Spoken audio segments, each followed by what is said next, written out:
પ્રધાનમંત્રી નરેન્દ્ર મોદી સીઆઈઆઈમાં સંબોધન કરી રહ્યા છે. આવો સાંભળીએ. 125 साल सफलतापूर्वक पूर्ण करने के लिए आप सबको बहुत बहुत बधाई. कांग्रेचुलेशंस. इस 125 साल की यात्रा बहुत लंबी होती है. अनेक पड़ाव आए होंगे, अनेक उतार चढ़ाव आए होंगे, लेकिन 125 साल तक एक संगठन को चलाना ये अपने आप में बहुत बड़ी बात होती है. उसमें समयानुकूल परिवर्तन आए हैं, व्यवस्थाएं बदली है. और पहले तो मैं इन 125 साल में सीआईआई को मजबूती देने में जिन जिन लोगों ने योगदान दिया है, वैसे सभी पूर्व के आपके महानुभावों को भी इस समय बधाई दूंगा.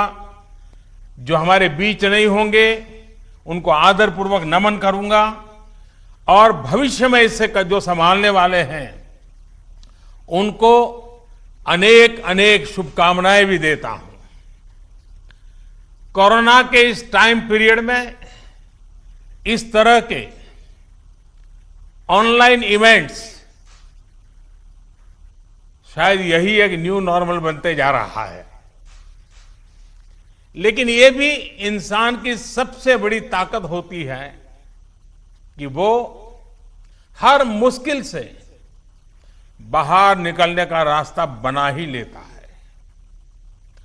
आज भी हमें जहां एक तरफ इस वायरस से लड़ने के लिए सख्त कदम उठाने हैं, वहीं दूसरी तरफ इकोनॉमी का भी ध्यान रखना है.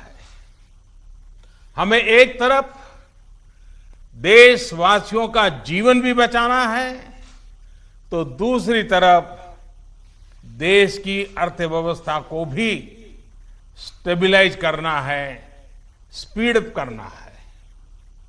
इस सिचुएशन में आपने गेटिंग ग्रोथ बैक इस बात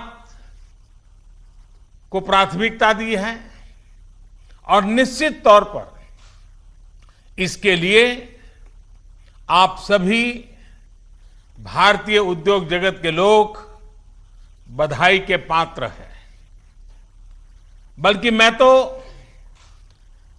गेटिंग ग्रोथ बैक से आगे बढ़कर ये भी कहूंगा कि yes we will definitely get our growth back.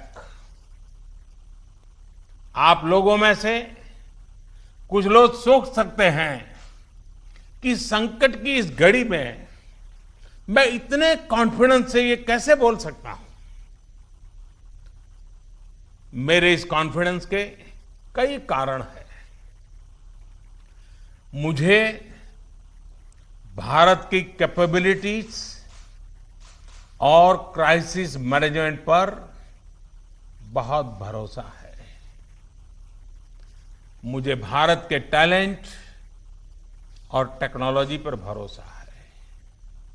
मुझे भारत के इनोवेशन और इंटेलेक्ट पर भरोसा है.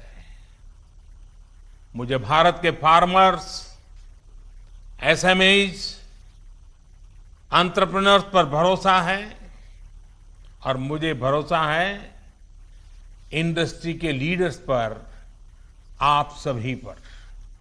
इसलिए मैं कह रहा हूं yes we will get our growth back. India will get its growth back. साथियों, कोरोना ने हमारी स्पीड जितनी भी धीमी की हो, लेकिन आज देश की सबसे बड़ी सच्चाई यही है कि भारत लॉकडाउन को पीछे छोड़कर अनलॉक फेज 1 में एंटर कर चुका है. अनलॉक फेज 1 में इकोनॉमी का बहुत बड़ा हिस्सा खुल चुका है. काफी हिस्सा अभी 8 जून के बाद और खुलने जा रहा है। यानी गेटिंग ग्रोथ बैक की शुरुआत तो एक प्रकार से हो चुकी है। आज ये सब हम इसलिए कर पा रहे हैं क्योंकि जब दुनिया में कोरोना वायरस पैर फैला रहा था तो भारत ने सही समय पर सही तरीके से सही कदम उठाए। दुनिया के तमाम देशों से तुलना करें तो आज हमें पता चलता है कि भारत में लॉकडाउन का कितना व्यापक प्रभाव रहा है। इस लॉकडाउन में भारत ने कोरोना से लड़ाई के लिए फिजिकल रिसोर्सेज को तैयार तो किया ही, हमने ह्यूमन रिसोर्स को भी बचाने का भरसक प्रयास किया है। ऐसे में अब सवाल ये है कि इसके आगे क्या। इंडस्ट्री लीडर्स के नाते आपके मन में ये सवाल जरूर होगा कि अब सरकार क्या करने जा रही है। आत्मनिर्भर भारत अभियान के बारे में भी मुझे पक्का विश्वास है कि आपके मन में भी मंथन चलता होगा, कुछ सवाल भी होंगे और ये बहुत स्वाभाविक है, ऑब्वियस है। साथियों, कोरोना के खिलाफ इकोनॉमी को फिर से मजबूत करना ये हमारी हाईएस्ट प्रायोरिटीज में से एक प्रमुख प्रायोरिटी है। इसके लिए सरकार जो डिसीजंस अभी तुरंत लेने जरूरी है वो तो एक के बाद एक ले ही रही है, लेकिन साथ साथ में ऐसे भी फैसले लिए गए हैं जो लॉन्ग रन में देश की मदद करेंगे। साथियों, प्रधानमंत्री गरीब कल्याण योजना ने गरीबों को तुरंत लाभ देने में बहुत मदद की है। इस योजना के तहत करीब 74 करोड़ बेनिफिशियरीज उनके घर तक राशन पहुंचाया जा चुका है। प्रवासी श्रमिकों के लिए भी फ्री राशन पहुंचाया जा रहा है। इसके अलावा अभी तक गरीब परिवारों को 53,000 करोड़ रुपीस यानी 53,000 करोड़ रुपए से ज्यादा की फाइनेंशियल असिस्टेंस दी जा चुकी है। महिलाएं हो, दिव्यांग हो, बुजुर्ग हो, श्रमिक हो, हर किसी को इससे लाभ मिला है।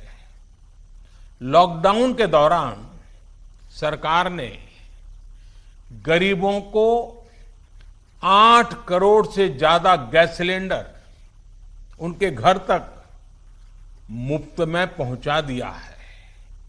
इतना ही नहीं, प्राइवेट सेक्टर्स के करीब 50 लाख एम्प्लॉयज के खाते में 24% ईपीएफ कंट्रीब्यूशन भी सरकार ने किया है। इनके खाते में करीब 800 करोड़ रुपए जमा कराए गए हैं। साथियों, भारत को फिर से तेज विकास के पथ पर लाने के लिए, आत्मनिर्भर भारत बनाने के लिए 5 बातें बहुत आवश्यक है। इंटेंट, इंक्लूजन, इन्वेस्टमेंट, इंफ्रास्ट्रक्चर और इनोवेशन। हाल में जो बोल्ड फैसले लिए गए हैं उसमें भी आपको इन सभी की झलक मिल जाएगी। इन फैसलों के साथ हमने तमाम सेक्टर्स को फ्यूचर रेडी किया है। इसी वजह से आज भारत एक नए ग्रोथ ओरिएंटेड फ्यूचर की दिशा में बड़ी उड़ान के लिए तैयार है। साथियों, हमारे लिए रिफॉर्म्स ये कोई रैंडम या स्कैटर्ड डिसीजन नहीं रहे हैं। हमारे लिए reforms systematic, plan, integrated, interconnected और फ्यूचरिस्टिक प्रोसेस है।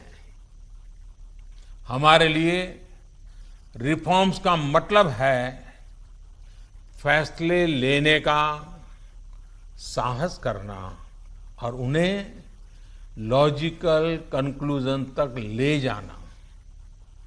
आईबीसी हो, बैंक मर्जर हो, जीएसटी हो, फेसलेस इनकम टैक्स असेसमेंट की व्यवस्था हो, हमने हमेशा व्यवस्थाओं में सरकार के दखल को कम करने, और मैंने तो लाल किले पर भी कहा था कि लोगों से, जिंदगी से सरकार को जितना हम कम कर सकते हैं हम करना चाहते हैं। प्राइवेट एंटरप्राइज के लिए एनकरेजिंग इकोसिस्टम खड़ा करने पर हम लगातार बल देते रहे हैं, कदम उठाते रहे हैं। इसी वजह से सरकार आज ऐसे पॉलिसी रिफॉर्म्स भी कर रही है जिनकी देश ने एक प्रकार से उम्मीद भी छोड़ दी थी। लोगों ने मान लिया था भाई ये तो हमारे देश में नहीं हो सकता है, ऐसी चीजें होने लगी हैं। अगर मैं एग्रीकल्चर सेक्टर की बात करूं तो हमारे यहां आजादी के बाद जो नियम कायदे बने उसमें किसानों को बिचौलियों के हाथों में छोड़ दिया गया था। किसान कहां फसल बेच सकता है, कहां नहीं बेच सकता है, इस तक के नियम बहुत सख्त थे। किसानों के साथ दशकों से हो रहे अन्याय को दूर करने की इच्छा शक्ति हमारी सरकार ने दिखाई है। एपीएमसी एक्ट में बदलाव के बाद अब किसानों को भी उनके अधिकार हासिल होंगे। किसान अब जिसे चाहे, जहां चाहे और जब चाहे अपनी फसल अपनी शर्तों पर, किसान की शर्तों पर वो फसल बेच सकते हैं। अब कोई किसान अपनी फसल देश के किसी भी राज्य में ले जाकर बेच सकता है। पहले तो इस पर भी बंधन थे। साथ ही वेयरहाउसेस में रखे अनाज या एग्रीकल्चर प्रोडक्ट्स अब इलेक्ट्रॉनिक ट्रेडिंग के जरिए भी बेचे जा सकते हैं। आप कल्पना कर सकते हैं इससे एग्री बिजनेसेस के लिए कितने नए रास्ते खुलने जा रहे हैं। साथियों, इसी तरह हमारे श्रमिकों के कल्याण को ध्यान में रखते हुए रोजगार के अवसरों को बढ़ाने के लिए लेबर रिफॉर्म्स भी किए जा रहे हैं। जिन नॉन स्ट्रेटेजिक सेक्टर्स में प्राइवेट सेक्टर को इजाजत ही नहीं थी, उन्हें भी खोला गया है। आपका ध्यान इस पर भी गया होगा कि सबका साथ, सबका विकास, सबका विश्वास के रास्ते पर चलते हुए हम वो फैसले भी ले रहे हैं जिसकी मांग बरसों से हो रही थी। साथियों, दुनिया का तीसरा वो देश जिसके पास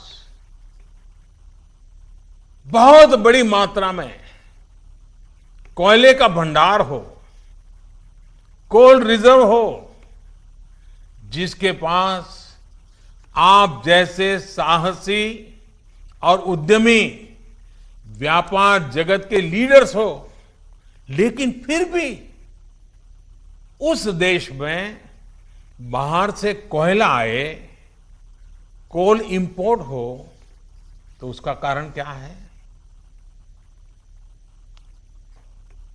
आप भी जानते हैं, देश भी जानता है, कभी सरकार रुकावट बनी रही, कभी नीतियां रुकावट बनी रही, लेकिन अब कोल सेक्टर को इन बंधनों से मुक्त करने का काम शुरू कर दिया गया है। अब कोल सेक्टर में कॉमर्शियल माइनिंग को परमिट कर दिया गया है। पार्सली एक्सप्लोर्ड ब्लॉक्स को भी अलॉटमेंट करने की परमिशन दी गई है।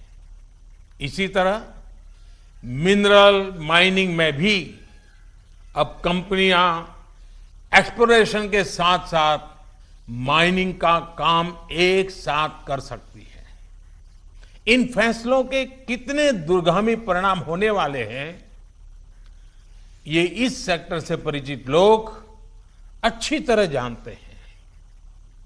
साथियों, सरकार जिस दिशा में बढ़ रही है, उससे हमारा माइनिंग सेक्टर हो, एनर्जी सेक्टर हो या रिसर्च और टेक्नोलॉजी हो, हर क्षेत्र में इंडस्ट्री को भी अवसर मिलेंगे और यूथ के लिए भी नई अपॉर्चुनिटीज खुलेगी। इस सबसे भी आगे बढ़कर अब देश के स्ट्रेटेजिक सेक्टर्स में भी प्राइवेट प्लेयर्स की भागीदारी एक रियलिटी बन रही है। आप चाहें स्पेस सेक्टर में निवेश करना चाहें, एटॉमिक एनर्जी में नई अपॉर्चुनिटीज को तलाशना चाहें, पॉसिबिलिटीज आपके लिए पूरी तरह से खुली हुई हैं। हर अवसर आपका इंतजार कर रहा है।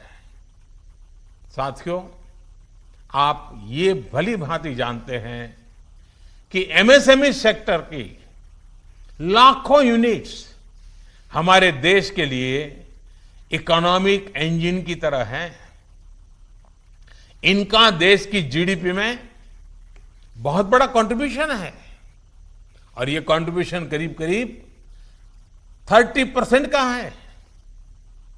एमएसएमईज की डेफिनेशन स्पष्ट करने की मांग लंबे समय से उद्योग जगत कर रहा था।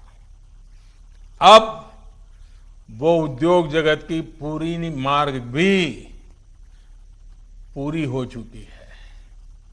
इससे एमएसएमईज बिना किसी चिंता के ग्रो कर पाएंगे और उनको एमएसएमईज का स्टेटस बनाए रखने के लिए दूसरे रास्तों पर चलने की जरूरत नहीं रहेगी। देश के एमएसएमईज में काम करने वाले करोड़ों साथियों को लाभ हो, इसके लिए 200 करोड़ रुपए तक की सरकारी खरीद में ग्लोबल टेंडर्स को खत्म कर दिया गया है। इससे हमारे छोटे उद्योगों को ज्यादा अवसर मिलेगा। एक तरह से आत्मनिर्भर भारत पैकेज एमएसएमई सेक्टर के इंजन के लिए फ्यूल का काम करने वाला है। साथियों, ये जो फैसले हैं उनकी रिलेवेंस समझने के लिए आज की ग्लोबल सिचुएशंस को देखना और उसे समझना भी बहुत आवश्यक है। आज विश्व के तमाम देश पहले की तुलना में एक दूसरे का साथ और अधिक चाहते हैं। देशों में एक दूसरे की जरूरत और ज्यादा पैदा हुई है, लेकिन इसी के साथ ये चिंतन भी चल रहा है कि पुरानी सोच, पुरानी रीति नीति, पुरानी पॉलिसीज क्या आज कारगर होगी क्या? स्वाभाविक है कि इस समय नए सिरे से मंथन चल रहा है और ऐसे समय में भारत से दुनिया की अपेक्षा, एक्सपेक्टेशंस और बड़ी है। आज दुनिया का भारत पर विश्वास भी बढ़ा है और नई आशा का संचार भी हुआ है। आपने भी देखा है कि कोरोना के संकट में जब किसी देश के लिए दूसरे की मदद करना मुश्किल हो रहा था, हर कोई अपने को संभालने में लगा था, ऐसी संकट की घड़ी में भारत ने 150 से ज्यादा देशों को मेडिकल सप्लाई भेजकर उनके लिए मानवीय मदद का काम किया है।